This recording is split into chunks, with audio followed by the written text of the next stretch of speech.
Seumpama biji. Shalom, saudara kasih Tuhan, kembali kita pagi hari ini dalam renungan pagi dan kita belajar tentang satu kebenaran firman Tuhan dengan tema lupa diri dan tahu diri.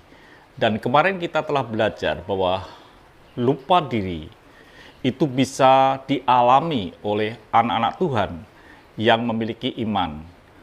Atau kita ini adalah orang yang boleh dalam posisi yang bukan lupa diri tapi tahu diri. Saudaraku yang kasih Tuhan, pagi ini kita melihat bagian yang lain yang kita harus ketahui.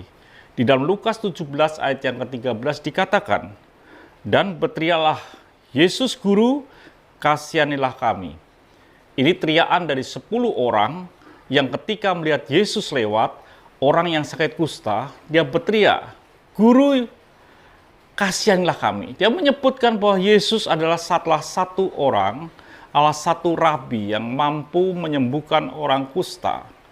Dan orang kusta adalah orang yang dibuang, disingkirkan, tidak lagi bersama dengan sanak keluarganya. Dia hidup di luar kota dan dia tidak boleh berkumpul dengan keluarganya. Dianggap orang ini kena kutuk. Jadi saudara kasih Tuhan, dia ketika Yesus lewat, dia berseru, "Yesus Guru, kasihanilah kami."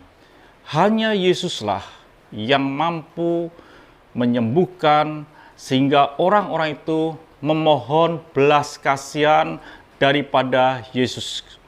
Saudara kasih Tuhan, apa yang dikatakan Yesus pada waktu itu di Lukas 17 ayat yang 14? Lalu ia memandang mereka dan berkata, "Pergilah, perlihatkanlah dirimu kepada imam-imam." Dan sementara mereka di tengah jalan, mereka menjadi tahir. Ini yang terjadi. Dari mereka disuruh pergi menunjukkan dirinya kepada imam-imam, tapi ketika di tengah jalan, dia menjadi tahir. Saudaraku yang kasih Tuhan, tidak dijelaskan sejauh mana mereka berjalan. Apakah mereka sudah mendekati rumah dari imam?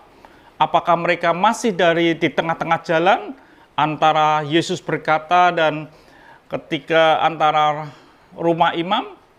Tidak dijelaskan. Tapi yang dijelaskan adalah ketika di tengah jalan mereka mengalami kesembuhan.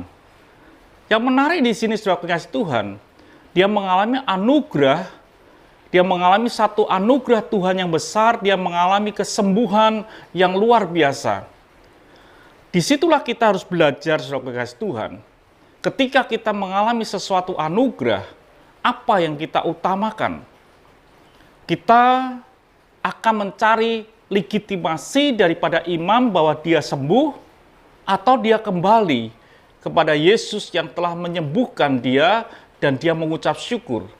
Dan Alkitab mencatat hanya satu orang saja yang kembali.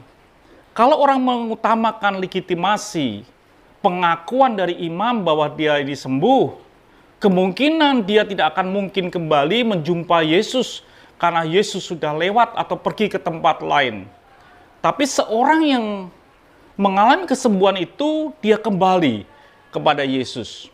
Dia tidak mementingkan legitimasi, tapi dia mementingkan bahwa dia telah ditolong dan dia menerima anugerah, layaknya dia kembali untuk mengucap syukur.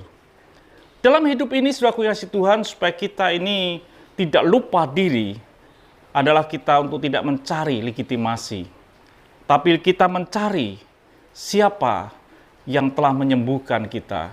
Kita berbalik sejenak untuk bisa mengucap syukur.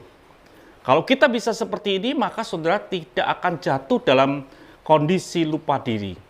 Jadi ketika sudah diberkati, ada saatnya sudah berhenti sesaat untuk kembali melihat apa yang sebenarnya Tuhan telah kerjakan di dalam kehidupanmu, sehingga saudara bisa mengucap syukur dan saudara tidak jatuh dalam lupa diri, tapi saudara boleh terjadi yang disebut dengan tahu diri.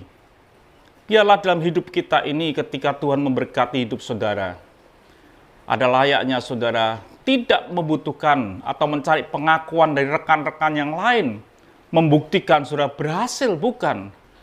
Jauh lebih penting, saudara tunduk sejenak, berhenti sejenak untuk kembali mencari Dia yang telah menyembuhkan saudara.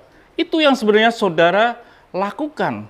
Di dalam Lukas 17 ayat yang ke-17 dikatakan, "Lalu Yesus berkata, Bukankah 10 orang tadi semuanya telah menjadi tahir?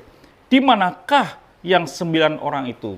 Ternyata Tuhan adalah Tuhan yang sedang menunggu untuk saudara bisa datang kembali untuk mengucap syukur. Bukan mencari legitimasi. Allah sedang menunggu saudara dalam hidup ini. Ketika berkat itu datang di hidup saudara, ketika anugerah itu turun dalam hidup saudara, Allah ada di belakang saudara untuk mendengar ucapan syukur dari hidupmu. Tuhan memberkati. Sampai jumpa esok pagi. Mari kita berdoa. Terima kasih Bapa untuk hari ini. Biarlah kami tidak mencari pengakuan dari orang, tapi lebih daripada itu kami mencari Tuhan yang telah memberi kami anugerah. Haleluya. Amin. Tuhan memberkati. Sampai jumpa esok pagi.